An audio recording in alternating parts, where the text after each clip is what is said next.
The Cement Mixer Tragedy, September 3rd, 2025, Trussville, Alabama. At the Infinite Precast construction site in Trussville, Alabama, 29-year-old Edgar Earl Davis IV was performing maintenance inside a massive industrial cement mixer. The steel drum towered over him, gray, cold, and streaked with hardened concrete. Davis climbed inside, scraping away buildup from the inner walls. He had done this dozens of times before.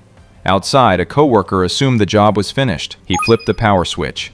The drum roared to life instantly. Its blades began to spin, churning heavy concrete and trapping Davis inside. The noise drowned everything. His screams, the pounding on steel, the shouts from outside. Inside the mixer, Davis was slammed against the rotating walls, crushed and torn by the blades. Workers ran toward the control panel, shouting, panicking. They pulled emergency cords and slammed switches, but by the time the drum stopped, it had already been too long. When they opened the hatch, they found Davis motionless, pinned in twisted metal and concrete. Rescue teams arrived within minutes, but there was nothing to be done. He was pronounced dead at the scene. Investigators later determined the machine had no lockout-tagout safety system, a procedure designed to prevent equipment from being turned on during maintenance. The crane collapse, October 12, 2019, New Orleans, Louisiana. It was a Saturday morning at the construction site of the Hard Rock Hotel on Canal Street. Workers were nearing the final floors of the 18-story building when the structure's tower crane began to shift. Witnesses said it started with a faint metallic groan. Then, without warning, the entire crane tilted forward. The 270-foot steel arm tore through multiple floors as it collapsed, smashing concrete, steel beams, and scaffolding. Workers on the upper decks had no time to react. Video from nearby captured the moment the crane ripped down the building's frame and crashed onto the street below.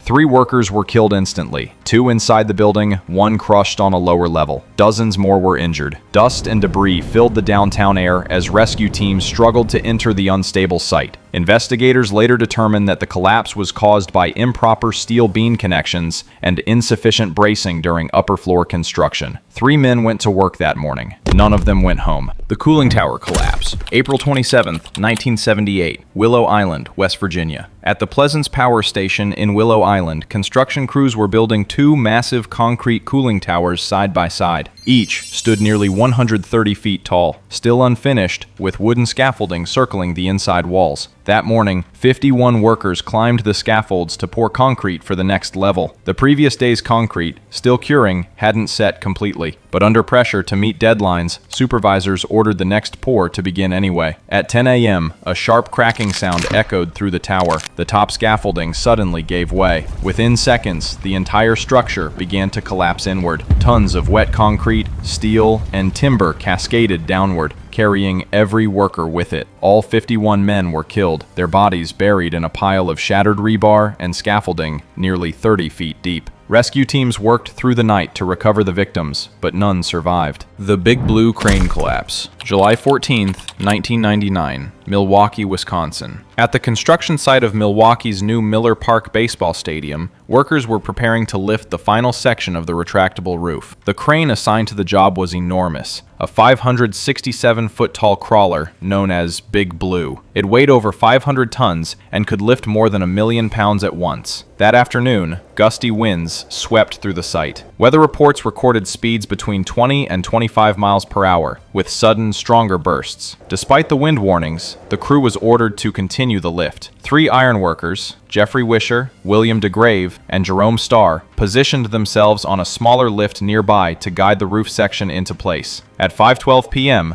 Big Blue began hoisting the 450-ton steel panel. For several minutes, the operation seemed steady. Then, as a strong gust hit, the crane started to sway. Witnesses heard the cables snap, a sharp metallic crack, and watched as the entire structure twisted and buckled. The massive boom collapsed, crashing down in a roar of steel and dust. The falling wreckage crushed the nearby lift, killing all 3 men instantly. Investigators later found that the crane's operator had voiced concerns about wind conditions hours earlier. The manufacturer's manual clearly stated that lifts in winds above 20 miles per hour were unsafe, but the decision to proceed came from management, who were behind schedule. The families of the 3 ironworkers later won a $57 million settlement from the construction companies involved. The rebuilt Miller Park eventually opened in 2001, buried under hot asphalt. November 4th, 2024, Jackson, Mississippi. At a roadwork site in Jackson, Mississippi, workers were resurfacing a parking lot when a dump truck began unloading a fresh batch of hot asphalt mix,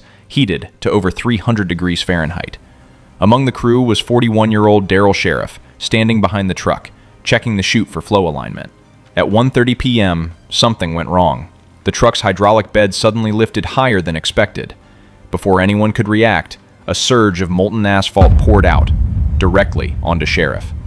The material engulfed him within seconds, trapping him under several tons of burning tar. Coworkers tried to dig through the mix, but the heat was unbearable. Emergency crews arrived quickly, but it was too late. He was pronounced dead at the scene. An investigation found that the truck's safety locking mechanism had failed, and the driver had not realized the chute release was jammed. Daryl Sheriff's death became a reminder of how even routine resurfacing work can turn deadly in seconds. The asphalt silo death.